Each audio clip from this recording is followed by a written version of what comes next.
I'm pretty much 40 hours in, and as I was told, I will beat this game in about 60 hours on my first playthrough. So assuming that the next part is the same length, it will be my last video for this review. Honestly, other than a few questions, all that needs to be done is finish Sephiroth. What else does 20 hours of story do I need to know?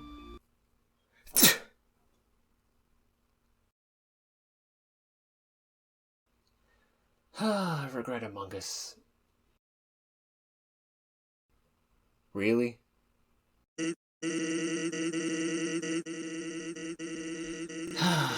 Mexican mode off.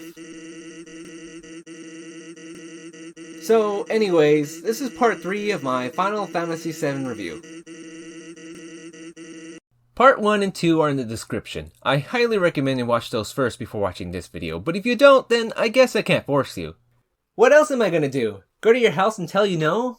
Don't worry, I don't plan on making videos in parts again, but knowing who I am is a big part of understanding how I view this game, so you want to check that out. And I'll do my best to make sure it's easy to understand too. Thank you. Okay, Tino, we really gotta talk about this Sans thing?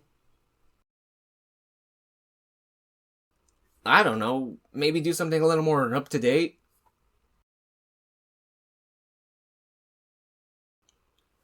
That's the same thing. Never mind, let's just start the video.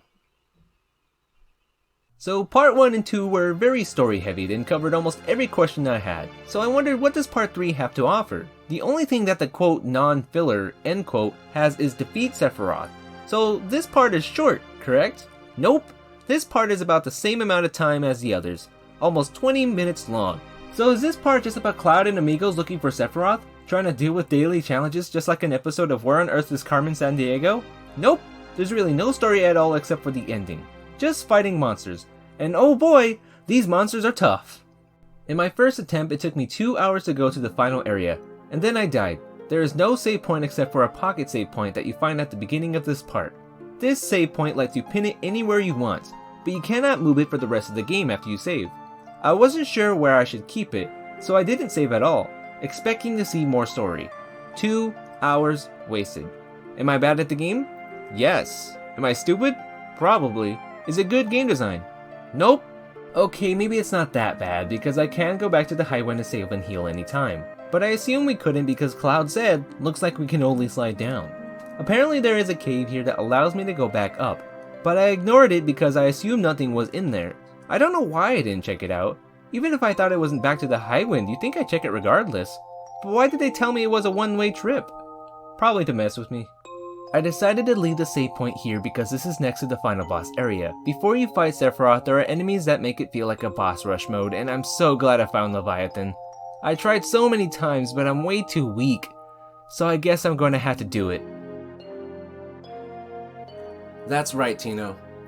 I'm gonna have to grind.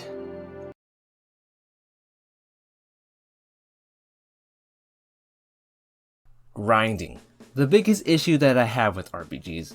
Having to fight the same thing over and over again, having to do the same strategy on the same location because every other area is too weak for gaining experience, and these enemies are just the worst. My least favorite enemy is the gargoyles. If you kill them, there's a high chance they will take you down with them, and because you're dead, that means you don't gain experience. I always just avoid them using the escape materia. I do appreciate the different areas this part has though, but I usually just stick with the same place. This part is just the grinding section, so I'm not a fan. This is gonna take a while, so let's go ahead and talk about the gameplay before I get to the ending. It feels weird shaved.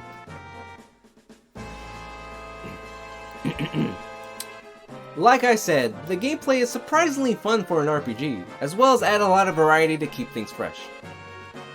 I don't go for super complicated strategies, I usually just go for the strongest move, heal, and use my items when the time comes, only slightly adjusting depending on situations. There's a lot of unique enemies. Every new baddie I face, I'm always looking forward to knowing what they do, and when you live in the streets like me, that's very easy to do.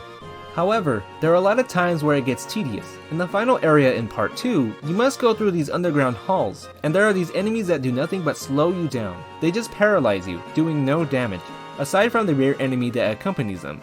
This means you had to wait until you're able to move again, so it was not fun to deal with.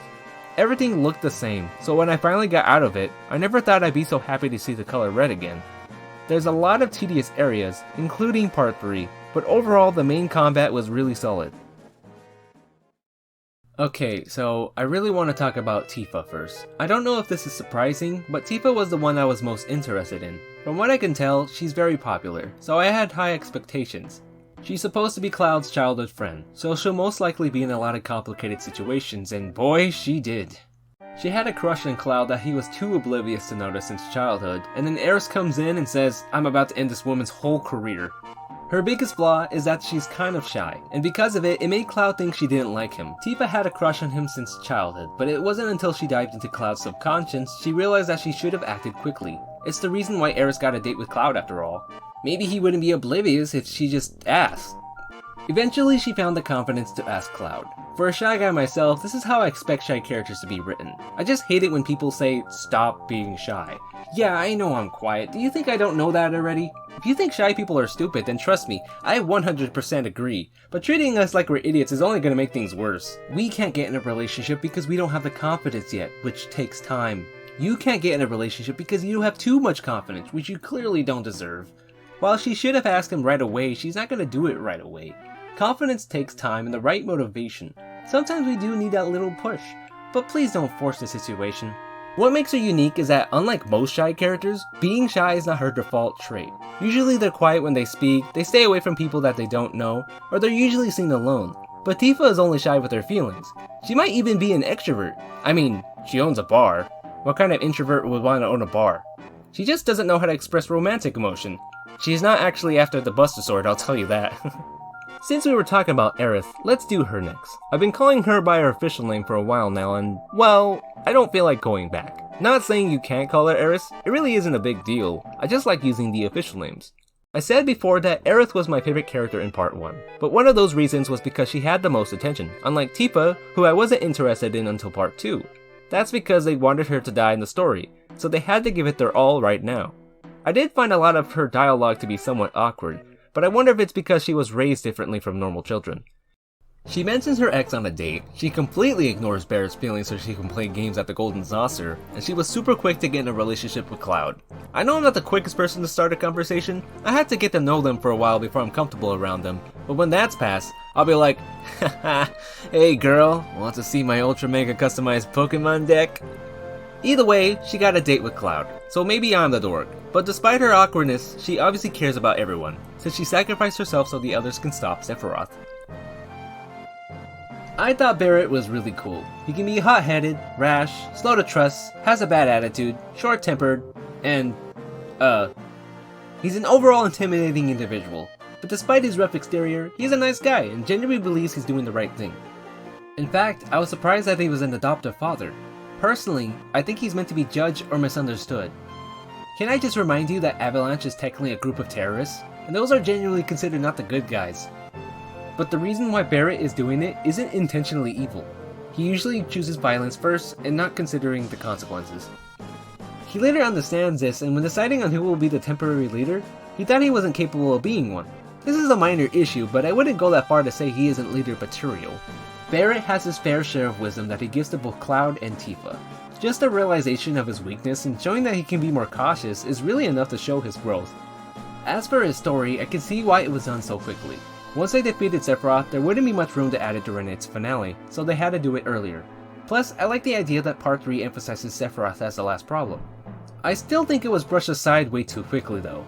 I wouldn't mind a quick boss fight before they wrapped his story up, or maybe it could have been the conclusion for part 2 since he had the most beef with the Shinra. But I understand why they did it. Sid is most known for his bad mouth and is extremely tough on others, but he has a good heart. His biggest flaw to me is his eagerness. While I don't blame him for being mad at She-Ra, the shuttle almost killed him because he was too impatient to check if the oxygen tanks are okay. I don't know what else I can say, to be honest. Barrett and Sid were very simple when compared to Cloud and Tifa. Both played a major role in the story, and were tough guys who dealt with some serious nutcases. Dyne hated everything, and She-Ra had no respect for her life. Heck, throw Sephiroth in the mix, and Cloud and Tifa also joined the Asylum Party. One thing I wish we got more detail of is about She-Ra. If we got to know more of her backstory and motivations, I would have understood why she was willing to kill herself for Sid's shuttle.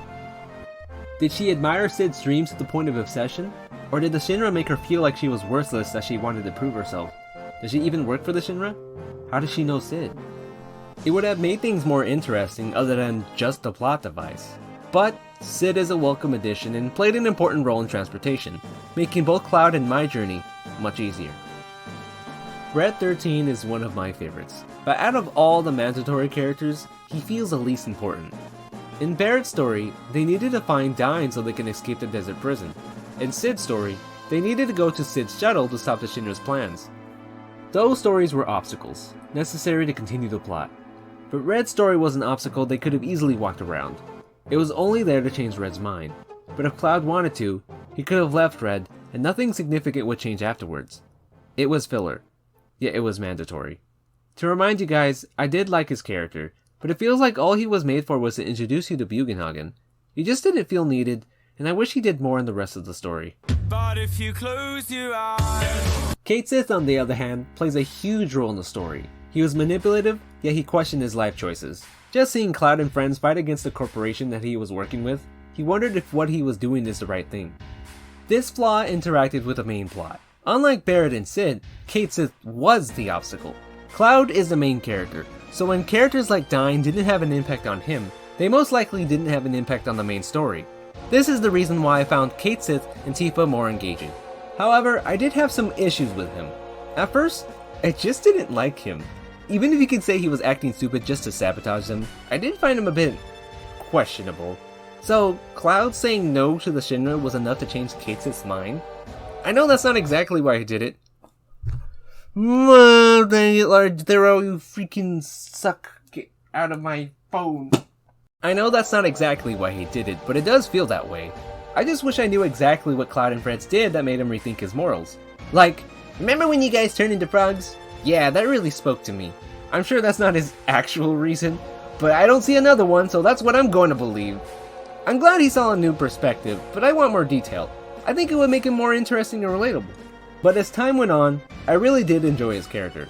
He proved that he wanted to help by saving Tifa and Barrett from their execution. He tried to stop Shinra's lackeys, which almost got him arrested. And the fact that he was a double agent was a clever plot twist I wish I saw coming. I appreciate feeling like an idiot. Yuffie might have been the biggest headache from the team, but she provided some funny comic relief when it wasn't getting on my nerves. In part 3, she had more story that you can find by going back to her home village. It's optional, but it's worth the completion in my opinion. When you find a building, each floor will have an opponent like in Kill Bill. Unfortunately, you can only use Yuffie in this, so I hope you've been leveling her up. It was actually very easy for me, and throughout the entire section, your opponents will be shapeshifters, with the last one being her dad. Throughout the area, everyone keeps mocking her. I guess she had to get her taunting from somewhere, but they keep treating her like a child. They're always telling her that her attitude won't get her nowhere, but here she is, defeating her dad. She tells them that they are stupid for continuing their tradition. The only one who should keep the materia is the one who conquered the pagoda. I kind of like how this annoying kid is written off like she knows better, and personally, I agree with her. When the whole world is in danger, they need all the power they can get, and tradition should not be in the way of that. They all stay inside, turning their hometown into a tourist attraction. It must be boring. Freedom is very important to me. While I'm not saying there shouldn't be rules, we shouldn't follow them so strictly. I think Yuffie's cool. Unfortunately, I wasn't able to find Vincent. Apparently he's the other optional character alongside Yuffie. I don't think I could find him after part 2, so I couldn't get him, but I did find some clues to where he might be. When looking through the store, you can see the characters and their stats when browsing through. The characters seem to be in order when you get them.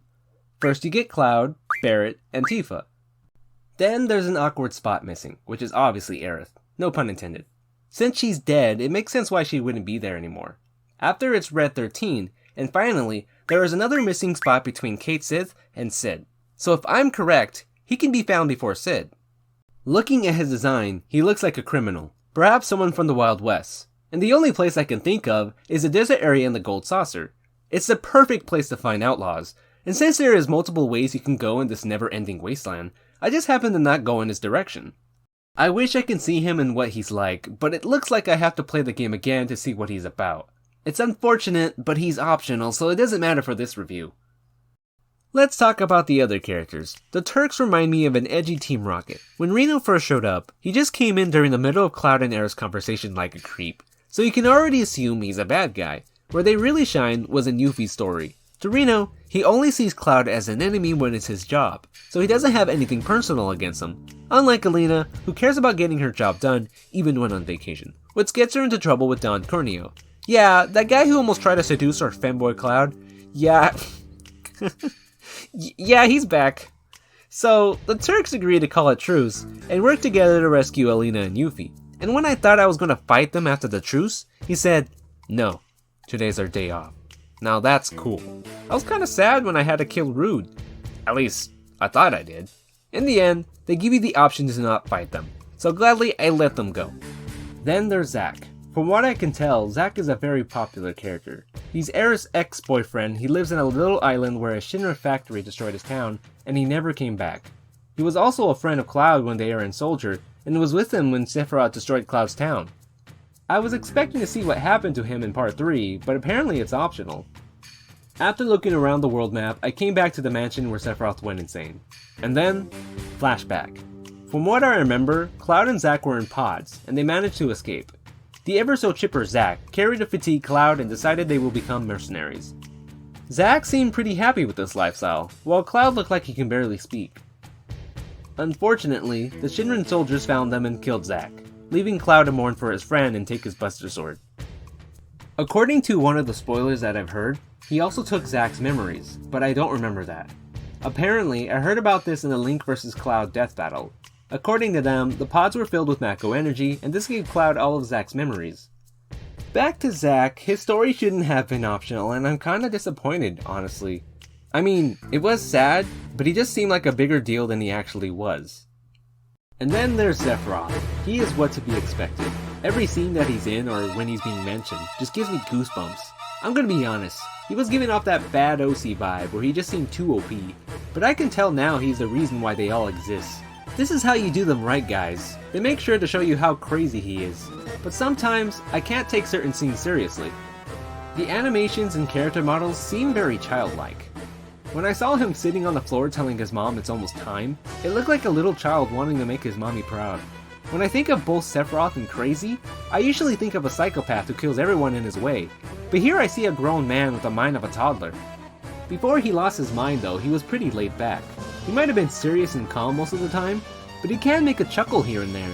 He's just like you and me, but with a knife.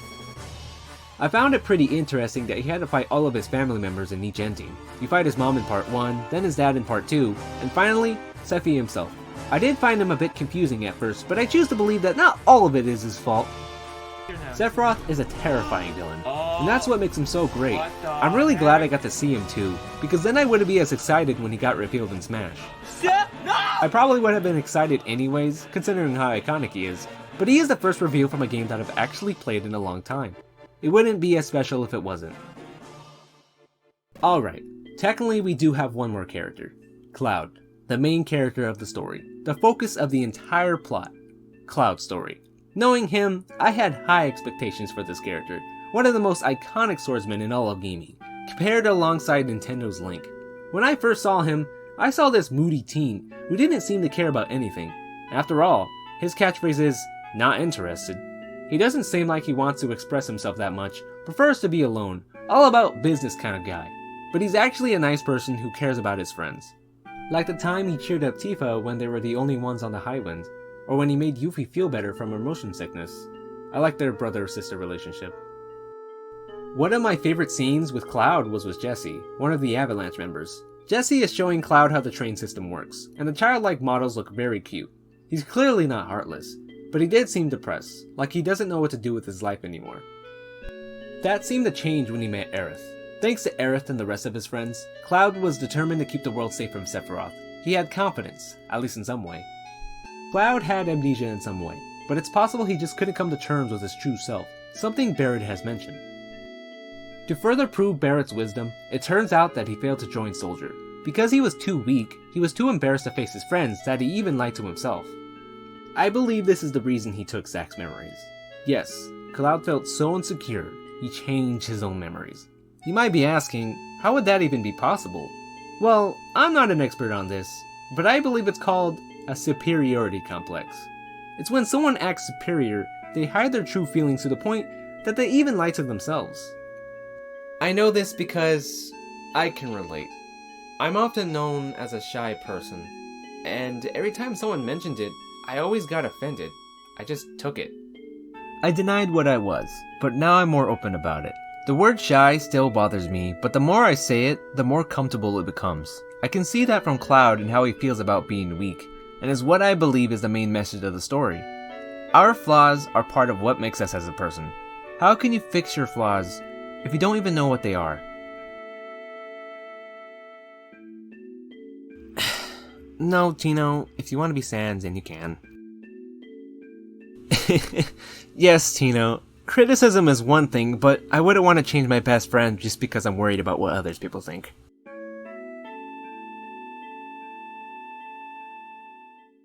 Cloud is my favorite character. I'm just surprised just how creative he is and how much I've related with him. It's just like what Barrett said. You shouldn't be afraid to see who you are, and it's something that everyone has to learn to face. But they would never have done that without each other. Barrett told you guys, and you didn't listen. You thought he was dumb, but he ain't dumb. What? Who wrote this? Okay. The ending is straight and simple. Stop Sephiroth. The holy materia starts to destroy the evil, and everyone has to escape to the Highwind. Cloud and Tifa stay, sensing Sephiroth is still alive. Cloud and Sephiroth stare each other in the eye. I have a poem for you, Cloud. It's called Down Aerith. Aerith is red. Her blood is too. You, Cloud. I have to go to the bathroom. Okay, maybe he is a child. He then finishes Sephiroth with his strongest attack, the famous Omni Slash, which has an attack increase against searchless enemies. Sephiroth is finally gone until the next big crossover. Everyone escapes, and the Holy Materia destroys Midgar.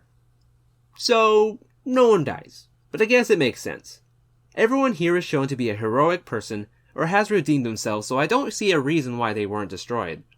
The ending is pretty simple, and honestly, I appreciate it. And the after-credit scene with an older Nanaki running with his children was a nice touch. Final Fantasy VII is a really good game.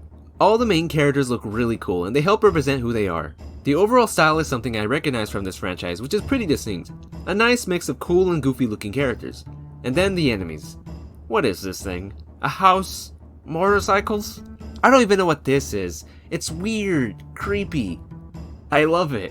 They stand out from most enemies that I'm used to, so I'm glad they were creative with them, and at least I don't feel bad about killing them. The models and the animations can make certain scenes look less serious than I think they should. It does have its charm, and sometimes they can make some scenes more wholesome since they look somewhat childlike. And if I get a chance to buy these little figures, I would. It definitely has its ups and downs. The visual design isn't great. While the game overall isn't very pretty for today's standards, there are many times where I'm not sure where to go. The paths just blend in with each other sometimes. The music is also really good. A lot of the tracks sound like songs from Kirby and Undertale. The track, Buried in the Snow, reminds me of Undertale Snowden. My favorite song is Cosmo Canyon. When I'm listening to a song, I start humming it without thinking. I don't know why I do that, but I tried not to hum it the best I could, and I failed every time. Quality of the sound is outdated. One of my least favorite tracks is the main thing for the Highwind. You really get to experience the poor quality since it's such a loud song. I'd probably like it too, if it didn't feel like it was feeling chalk in my ears. Graphics and sound is not the most important part of a game, just as long as it doesn't hurt my senses, and it wasn't a big deal for me, but these are clear indications that the game isn't up to date. That's why we have remakes in the first place, to fix those issues and show how much we've improved over the decade. But at the same time, I can't say I'm the best person to ask if it's aged poorly or not. I've never played this game until now. I barely know what the fanbase thinks, or what the fanbase is actually like. It's possible that they agree with a lot of the things I said, but they love it anyways. I mean, I do. And finally, my biggest issue is that there is too much information to remember. Either it's understanding the controls that they tell you only once in your entire playthrough, or because of the huge and convoluted story. There are times when the characters act stupid, and story-wise it can make sense. We can all act like idiots sometimes, but it becomes a problem when it has no reason to. In this one scene, Sephiroth says, Jenova will be a calamity of the skies. To which Cloud replies, wait, I thought Jenova was an ancient. I remember being so thrown off by this. All it did was make things more confusing. It's like walking into a pit filled with spikes and then some short guy with a pogo stick walks in and flicks your shoulder. Out of my sight! The story has about 60 hours of information, so that's not going to be easy to remember it all. If players said they found plot holes, but it's explained in the story, they probably forgot, and that's a problem. When I was writing my script for my videos, I had to go through my recordings to make sure I had the right information, and looking through each video was plain tedious, and to be honest, I'm not confident if I got everything right. Sometimes I don't play the game after a while. I stopped during the middle of part 2 to work on part 1, and when I went back to play the game again, I had no idea where to go. Players shouldn't have to write it down. A simple what to do list or an objective notice would have made things much easier. Honestly, I was a bit anxious when trying to finish this game. When I thought I was done, it kept going and going and going and going and going and going and going. And I'm going to be honest, I think that might have hurt my experience a bit. I've said before, I'm not an RPG guy. I don't like reading, I don't like grinding. This game is too long. Sure, I like Undertale, but that's not a normal RPG, and it's short. My friend recommended me to watch Scott the Waz's video, so you're not an RPG guy. I agree with a lot of things he said, and I can see why people love him. I can also see why I'm compared to him sometimes. I'm confident in saying that I'm still not an RPG guy, but I did enjoy this game. I'm really glad I got to play it. It deserves the right to be an icon, and it's a franchise I want to get more into, despite what I said about RPGs. But overall, I think the gameplay is way more fun than expected. Its story is fantastic, and I was interested in all these characters. It just had too much information, but it looks like I have that issue too. If you got this far, thank you for watching all 3 videos, I really appreciate it. For now on, the Console Warrior series will only have 1 video per video game, and it took 1 year just to finish this one. But the fact that I made about 4 videos in 1 whole year gives me confidence, and I'm confident that I could do more. Anyways, with that said, I am the Console Warrior, and I hope to see you guys next time. Ciao!